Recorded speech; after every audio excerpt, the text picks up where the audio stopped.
বন্ধুরা, আরেকটি নতুন ভিডিওতে সবাইকে স্বাগত জানাই। আজকে আমরা অঙ্গনওয়াড়ি পরীক্ষা প্রস্তুতি হিসেবে একটি গুরুত্বপূর্ণ ক্লাস করতে চলেছি, যে ক্লাসে আমরা আজকে ইংরেজির উপর একটি ক্লাস করব এবং যার টপিক রয়েছে সেন্টেন্স বা বাক্য।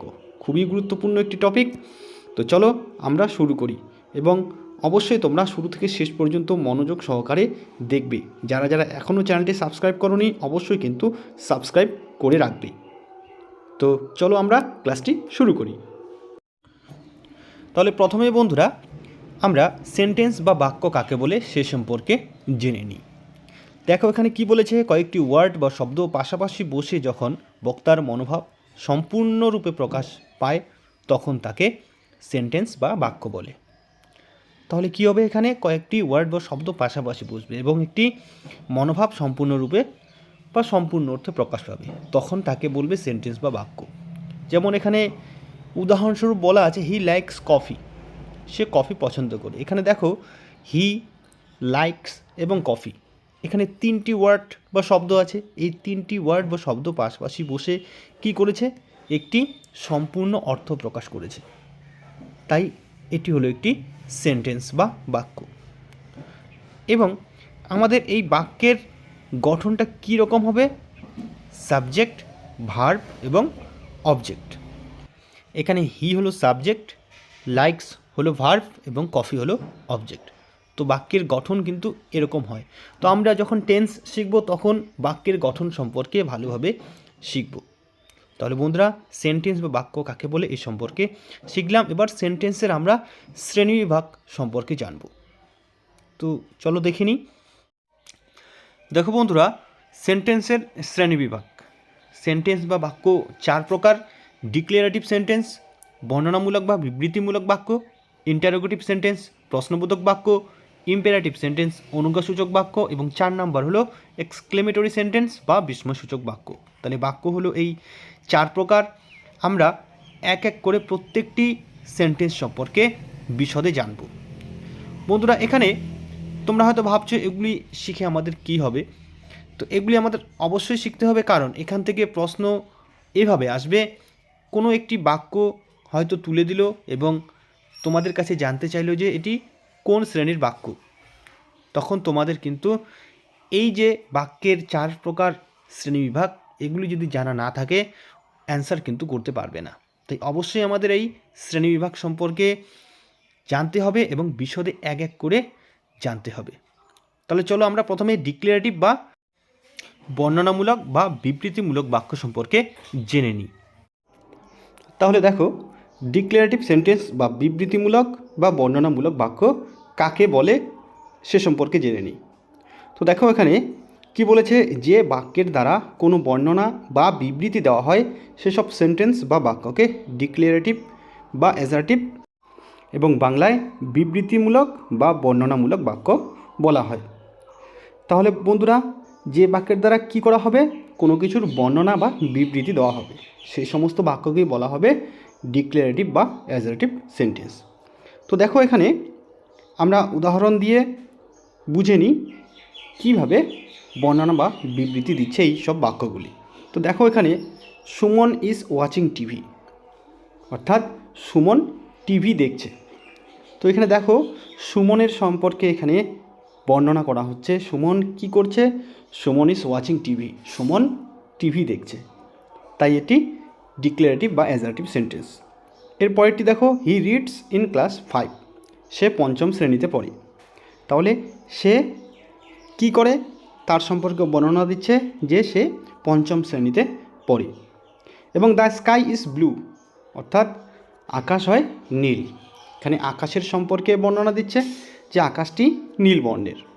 এবং এরপরে মাই ফোন ইজ মিসিং, আমার ফোনটি হারিয়ে গেছে, আমার ফোনটি হারিয়ে গেছে। এখানে কেউ একজন কি করছে, তার ফোনটি হারিয়ে গেছে, তার বর্ণনা দিচ্ছে বা তার বিবৃতি দিচ্ছে। তাহলে এই যে চারটি সেন্টেন্স, এই চারটি সেন্টেন্স হলো ডিক্লারেটিভ বা অ্যাসার্টিভ এবং বাংলাতে বলা হয় বিবৃতিমূলক বা বর্ণনামূলক বাক্য। এবং এখানে আরেকটি তোমরা লক্ষ্য রাখবে, এই বাক্যগুলি শেষ হবে কি দিয়ে, একটি ফুল স্টপ বা পিরিয়ড দিয়ে। একটি ফুল স্টপ বা পিরিয়ড দিয়ে এই বাক্যগুলি শেষ হবে। তাহলে যে বাক্যগুলি ফুল স্টপ বা পিরিয়ড দিয়ে শেষ হবে সেই বাক্যগুলি হবে ডিক্লারেটিভ বা অ্যাজার্টিভ সেন্টেন্স। আশা করি তোমরা বুঝে গেছো। তাহলে 2 নম্বর যে সেন্টেন্সটি আছে চলো দেখে নিই। এবারে দেখো 2 নম্বর সেন্টেন্সটি হলো ইন্টারোগেটিভ সেন্টেন্স, অর্থাৎ প্রশ্নবোধক বাক্য। তো এর সংজ্ঞা কি বলেছে এখানে দেখো, যে বাক্যের দ্বারা কোনো কিছু জিজ্ঞাসা করা বা জানতে চাওয়া হয় সেই সেন্টেন্স বা বাক্যকে ইন্টারোগেটিভ সেন্টেন্স বা প্রশ্নবোধক বাক্য বলে। তাহলে ইন্টারোগেটিভ সেন্টেন্স বা প্রশ্নবোধক বাক্য কাকে বলবো? যে বাক্যের দ্বারা কি করা হবে, কোনো কিছু জিজ্ঞাসা করা হবে বা কোনো কিছু জানতে চাওয়া বোঝাবে, সেই সমস্ত বাক্যগুলিকে আমরা ইন্টারোগেটিভ সেন্টেন্স বা প্রশ্নবোধক বাক্য বলবো। যেমন উদাহরণস্বরূপ আমরা এখানে বলতে পারি, হোয়াট ইজ ইউর নেম? তোমার নাম কি? How will you do it? তুমি এটা কীভাবে করবে? Why are you late? তোমার দেরি কেন? Whose book is this? এই বইটি কার? তাহলে এই যে এখানে 4টি সেন্টেন্স আছে, এই 4টি সেন্টেন্স বা বাক্য দ্বারা কোনো কিছু জানতে চাওয়া হয়েছে, তাই এই সব বাক্যগুলি হলো ইন্টারোগেটিভ সেন্টেন্স বা প্রশ্নবোধক বাক্য। এবং এখানে দেখবে বন্ধুরা, এই সব বাক্যগুলি WH ওয়ার্ড দিয়ে কিন্তু শুরু হবে। তাহলে WH ওয়ার্ডগুলো কী কী সে সম্পর্কে আমরা পরবর্তী ক্লাসে জানবো। তবুও বলে রাখি, যেমন হোয়াট, হোয়াই, হুজ, হুম, ঠিক আছে, হোয়ার, হোয়েন, এই সমস্ত বাক্যগুলিকে বলা হয় WH ওয়ার্ড। তাহলে এই ইন্টারোগেটিভ সেন্টেন্স শুরু হবে WH ওয়ার্ড দিয়ে। শুধু WH ওয়ার্ড দিয়েই যে শুরু হবে তা কিন্তু নয়, এছাড়াও বি ভার্ব দিয়েও শুরু হয়, হ্যাজ ভার্ব দিয়েও কিন্তু ইন্টারোগেটিভ সেন্টেন্স শুরু হতে পারে। এবং এখানে আরেকটি জিনিস লক্ষ্য করো, এই বাক্যটি শেষ হবে একটি কোশ্চেন মার্ক দিয়ে। এই বাক্যটি শেষ হবে একটি কোশ্চেন মার্ক দিয়ে। দেখো প্রত্যেকটি সেন্টেন্স, এখানে যে 4টি সেন্টেন্সের উল্লেখ আছে, এই প্রত্যেকটি সেন্টেন্স কোশ্চেন মার্ক দিয়ে কিন্তু শেষ হয়েছে, তাই এগুলি হলো ইন্টারোগেটিভ সেন্টেন্স বা প্রশ্নবোধক বাক্য। এবারে 3 নম্বর বাক্যটি দেখো কি আছে, ইম্পেয়ারেটিভ সেন্টেন্স বা অনুজ্ঞাসূচক বাক্য। ইম্পেয়ারেটিভ সেন্টেন্স বা অনুজ্ঞাসূচক বাক্য। তো এই ইম্পেয়ারেটিভ সেন্টেন্স কাকে বলে? দেখো এখানে কি বলেছে, যেসব সেন্টেন্স বা বাক্য দ্বারা অনুরোধ, উপদেশ, আদেশ বা নির্দেশ করা বোঝায় সেই বাক্যগুলিকে ইম্পেয়ারেটিভ সেন্টেন্স বা অনুজ্ঞাসূচক বাক্য বলে। তাহলে যে সেন্টেন্সগুলো দ্বারা কি বোঝাবে, অনুরোধ করা, উপদেশ করা, আদেশ বা নির্দেশ করা বোঝাবে, সেই বাক্যগুলিকে বলা হবে ইম্পেয়ারেটিভ সেন্টেন্স বা অনুজ্ঞাসূচক বাক্য। তো উদাহরণগুলো দেখি আমরা, উদাহরণগুলো দেখলেই আমরা বুঝতে পারবো। দেখো এখানে, please give me the book, দয়া করে আমাকে বইটি দাও। তাহলে এখানে কি করলো, অনুরোধ করলো, তাই এটি ইম্পেয়ারেটিভ সেন্টেন্স বা অনুজ্ঞাসূচক বাক্য। এরপরে দেখো, কমপ্লিট দিস বাই টুমোরো, তাহলে এগুলি আগামীকালের মধ্যেই শেষ করে ফেলো, তাই না? এখানে কি করছে, একটু আদেশ বা নির্দেশ করা বোঝাচ্ছে। এরপরে দেখো, ওপেন দ্য উইন্ডো, অর্থাৎ জানালাটি খোলো। তাহলে এখানে কি বোঝাচ্ছে, ওপেন দ্য উইন্ডো এই সেন্টেন্সটি দ্বারা আদেশ করা বোঝাচ্ছে। তাহলে এটিও একটি ইম্পারেটিভ সেন্টেন্স বা অনুজ্ঞাসূচক বাক্য। এবং সবশেষের যে বাক্যটি দেখো কি আছে, put the book on the table. তাহলে put the book on the table অর্থাৎ বইটি টেবিলের উপর রাখো, এই সেন্টেন্সটি দ্বারা নির্দেশ করা বোঝাচ্ছে। তাই এই বাক্যটি হবে ইম্পারেটিভ সেন্টেন্স বা অনুজ্ঞাসূচক বাক্য। তাহলে আমাদের নিশ্চয়ই কোনো অসুবিধা থাকলো না ইম্পারেটিভ সেন্টেন্স বা অনুজ্ঞাসূচক বাক্য সম্পর্কে। তবে এখানে একটা জিনিস লক্ষ্য করো, আমরা ডিক্লারেটিভ সেন্টেন্স বা অ্যাজার্টিভ সেন্টেন্সের ক্ষেত্রে বলেছিলাম যে ডিক্লারেটিভ সেন্টেন্স বা অ্যাজার্টিভ সেন্টেন্সগুলো শেষ হবে ফুল স্টপ বা পিরিয়ড দিয়ে। এবং এখানে দেখো এই ইম্পারেটিভ সেন্টেন্সগুলোও কিন্তু আমাদের ফুল স্টপ বা পিরিয়ড দিয়ে শেষ হয়েছে। তবে এখানে ইম্পারেটিভ সেন্টেন্সে একটু লক্ষ্য করো, আমরা যদি সংজ্ঞাটা দেখি, এখানে এই বাক্যগুলি দ্বারা কী বোঝাবে, অনুরোধ, উপদেশ, আদেশ বা নির্দেশ করা বোঝাচ্ছে। আর ডিক্লারেটিভ সেন্টেন্সের ক্ষেত্রে কোনো কিছুর বর্ণনা দেওয়া হয়। তাহলে এই দুটির মধ্যে নিশ্চয়ই তোমরা পার্থক্যটি বুঝতে পারছো। এরপরে যে বাক্যটি রয়েছে সেটি হলো এক্সক্লেমেটরি সেন্টেন্স বা বিস্ময়সূচক বাক্য। দেখো এখানে এর সংজ্ঞা কি বলেছে, যেসব সেন্টেন্স দ্বারা হঠাৎ মনের তীব্র আবেগ ও অনুভূতি প্রকাশ পায় সেসব বাক্যকে এক্সক্লেমেটরি সেন্টেন্স বা বিস্ময়সূচক বাক্য বলে। তাহলে এইসব সেন্টেন্স দ্বারা কী বোঝাবে, হঠাৎ মনের তীব্র আবেগ ও অনুভূতি প্রকাশ পাবে। তাহলে আমরা উদাহরণ যদি দেখি, দেখো এখানে you are amazing, you are amazing অর্থাৎ তুমি খুব অদ্ভুত, তুমি খুব চমৎকার, এর মানে এই বোঝাবে। তো এখানে হঠাৎ কোনো মনের একটা তীব্র আবেগ বা অনুভূতি এখানে প্রকাশ পেয়েছে। তারপরে দেখো ও দ্যাট ইজ এক্সেলেন্ট, ও এটা চমৎকার, বা you did really a good job, তুমি সত্যি একটা ভালো কাজ করেছো। Wow what a beautiful picture, wow কি সুন্দর একটা ছবি। এই যে বাক্যগুলো, এই বাক্যগুলো দ্বারা হঠাৎ মনের কোনো তীব্র আবেগ ও অনুভূতি প্রকাশ পাচ্ছে। এবং এখানে দেখো কি বলেছে, এই বাক্যগুলি এক্সক্লেমেশন মার্ক দিয়ে কিন্তু শেষ হবে। তাহলে এক্সক্লেমেটরি সেন্টেন্স আমাদের চেনার উপায় কি, এই বাক্যগুলি শেষ হবে এক্সক্লেমেশন মার্ক দিয়ে।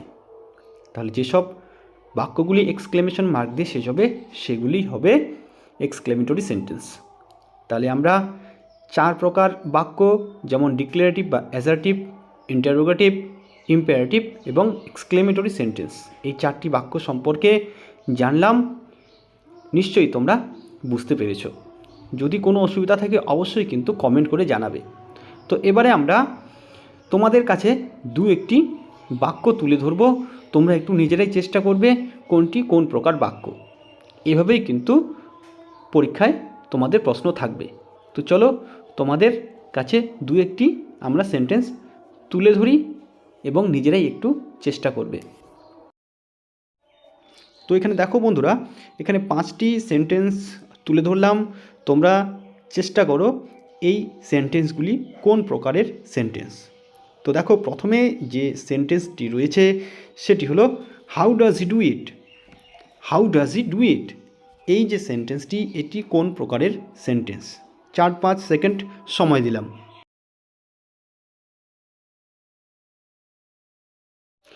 তাহলে বন্ধুরা এই সেন্টেন্সটি হলো এক্সক্লেমেটরি সেন্টেন্স। এই সেন্টেন্সটি দ্বারা মনের তীব্র কোন অনুভূতি বা আবেগ প্রকাশ পেয়েছে। How does he do it, সেটা কীভাবে করল? তাহলে এখানে এটি হলো এক্সক্লেমেটরি সেন্টেন্স। এবং এই এক্সক্লেমেটরি সেন্টেন্স চেনার সহজ উপায় কোনটি? দেখো এখানে এই যে ইট শব্দটি আছে তার শেষে এক্সক্লেমেশন মার্ক আছে। এক্সক্লেমেশন মার্ক যে বাক্যের শেষে থাকবে সেটি হলো এক্সক্লেমেটরি সেন্টেন্স। এর পরেরটি দেখো, I go to school everyday, I go to school everyday. তাহলে এটি কোন প্রকারের বাক্য? বন্ধুরা এটি হলো ডিক্লারেটিভ বা assertive sentence. I go to school everyday এটি হলো ডিক্লারেটিভ বা অ্যাসার্টিভ সেন্টেন্স, কারণ এই বাক্যটি দ্বারা কোনো বর্ণনা দেওয়া হচ্ছে বা বিবৃতি দেওয়া হচ্ছে। অর্থাৎ আই গো টু স্কুল, আমি স্কুলে যাই বা আমি বিদ্যালয়ে যাই, এভরিডে আমি প্রতিদিন বিদ্যালয়ে যাই, এটি কিন্তু একটি বর্ণনা দেওয়া হচ্ছে। তাই এটি হলো ডিক্লারেটিভ সেন্টেন্স বা অ্যাসার্টিভ সেন্টেন্স। এরপরে 3 নম্বরটি দেখো, হাউ ওল্ড আর ইউ, বলো এটি কোন প্রকার বাক্য? বন্ধুরা এটি হলো ইন্টারোগেটিভ সেন্টেন্স। ইন্টারোগেটিভ সেন্টেন্স অর্থাৎ প্রশ্নবোধক বাক্য। দেখো এখানে এই সেন্টেন্সটি দ্বারা কোনো কিছু জানতে চাওয়া হয়েছে বা জিজ্ঞাসা করা হয়েছে। হাউ ওল্ড আর ইউ, তোমার বয়স কত? নিশ্চয়ই কিন্তু এই সেন্টেন্সটি দ্বারা কোনো কিছু জানতে চাওয়া হয়েছে। এবং এখানে চেনার সহজ উপায়, দেখো এখানে এই বাক্যটির শেষে কি আছে বন্ধুরা? এই বাক্যটির শেষে আছে কোশ্চেন মার্ক। যে বাক্যের শেষে কোশ্চেন মার্ক থাকবে সেটি হলো ইন্টারোগেটিভ সেন্টেন্স বা প্রশ্নবোধক বাক্য। এরপরে 4 নম্বরটি দেখো, now go to sleep, now go to sleep এটি কোন প্রকারের বাক্য? তোমরা চেষ্টা করো। বন্ধুরা এটি হলো ইম্পারেটিভ সেন্টেন্স বা অনুজ্ঞাসূচক বাক্য। তাহলে ইম্পারেটিভ সেন্টেন্স কাকে বলে? যে সব বাক্য দ্বারা আদেশ, নির্দেশ, অনুরোধ করা বোঝাবে সেই সমস্ত বাক্যকে বলা হয় ইম্পারেটিভ সেন্টেন্স। তো দেখো এই বাক্যটি দ্বারা নির্দেশ করা বুঝিয়েছে।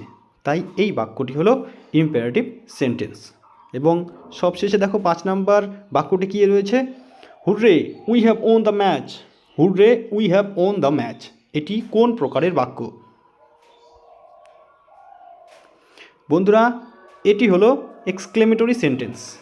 এটি হলো এক্সক্লেমেটরি সেন্টেন্স, অর্থাৎ বিস্ময়সূচক বাক্য। দেখো এখানে হুররে, তারপরে এক্সক্লেমেশন মার্ক আছে এবং সব শেষেও কিন্তু এক্সক্লেমেশন মার্ক রয়েছে। তাই এটি হলো এক্সক্লেমেটরি সেন্টেন্স বা বিস্ময়সূচক বাক্য। তাহলে বন্ধুরা, আজকে আমরা সেন্টেন্স সম্পর্কে পুরোপুরি জানলাম, খুবই সহজ সরলভাবে জানলাম। আশা করি ভিডিওটি ভালো লাগবে। যদি ভালো লাগে অবশ্যই লাইক, কমেন্ট ও শেয়ার করবে। তাহলে আজকে এ পর্যন্তই। ধন্যবাদ।